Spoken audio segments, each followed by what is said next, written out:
Let's do this again. I just deleted the previous audio recording.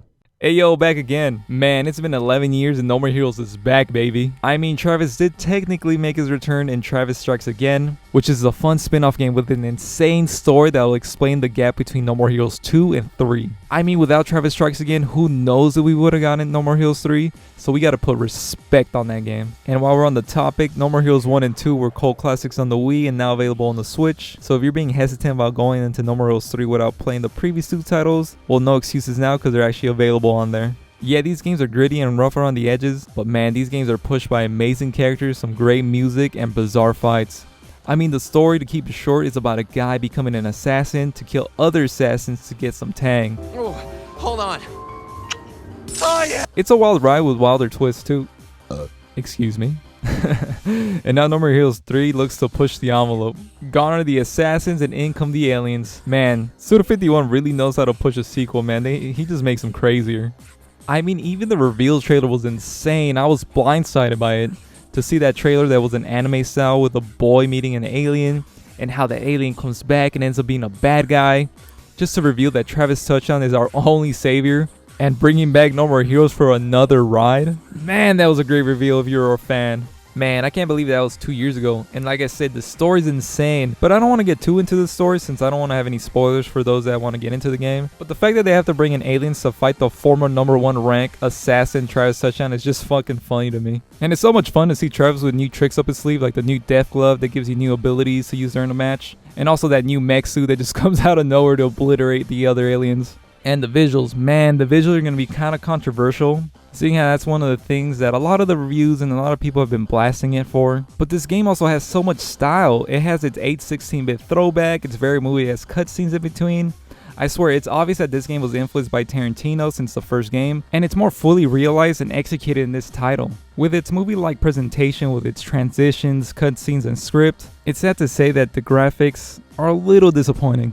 And by me saying a little disappointing might be an understatement to a lot of people, but where the game really struggles is when you're on Santa Destroy and when you're riding around in your motorcycle and the texture pop-in is so late that it doesn't even pop up while you're riding through the city, and the performance really drops while you're going fast too. It honestly looks like Cyberpunk. I don't understand why we couldn't get Cyberpunk on the Switch when it obviously can run on the Switch. But something that wouldn't be acceptable by a AAA title is excusable with this one. I mean, this game is developed by Grasshopper Manufacturer, and a lot of their games like Lollipop Massacre, Killer 7 and Killer is Dead are all kind of rough around the edges, just like all the No More Heroes. So it's almost expected that you are going to get something pretty rough around the edges.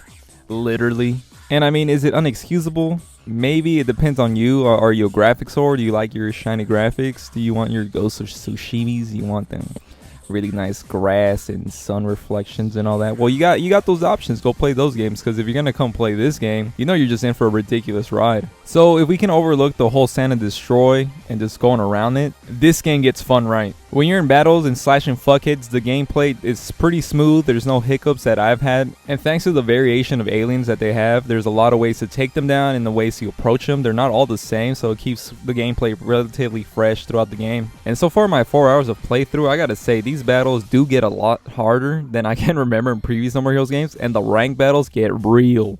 Like, I'm only playing in normal difficulty, and I don't remember dying this many times before during a rank battle in the previous games. And that's not really a bad thing, and actually is a compliment, because I'm saying these rank battles with the new aliens and all their crazy powers make for a big variation in the way you fight them, and it's just fun to play. I mean, before you were fighting assassins, and these assassins weren't normal humans either, but they had some crazy powers too, but nothing like this. And like I said, the new Death Glove gives a lot of interesting additions to the fights. Also, you have new abilities to learn, even new abilities that you learn through this arcade machine that have never popped up in the previous No More Heroes games. So there's a lot of new to keep you interested.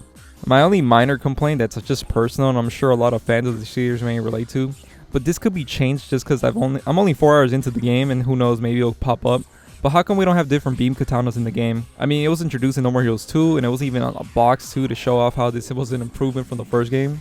And I love the ability to switch out beam katanas. Of course, I love the classic Bloodberry, but there was the two-handed heavy katana, and of course the dual-wielding katanas. It was like, you know, when the Halo 2 revealed the dual-wielding SMGs, and that shit was awesome. So it's been a bummer so far in my 4 hours that they haven't popped up yet, but hopefully they do. And I mean, it's not game-breaking, we do have new abilities, so it's a wait and see. So far I'm loving it. And it's hard to recommend a game that I've only played for so little and really biased about. But I want this game to succeed just for Suda51. I love his vision, his passion, and his no fucks given. It's awesome to see someone make something so free-spirited.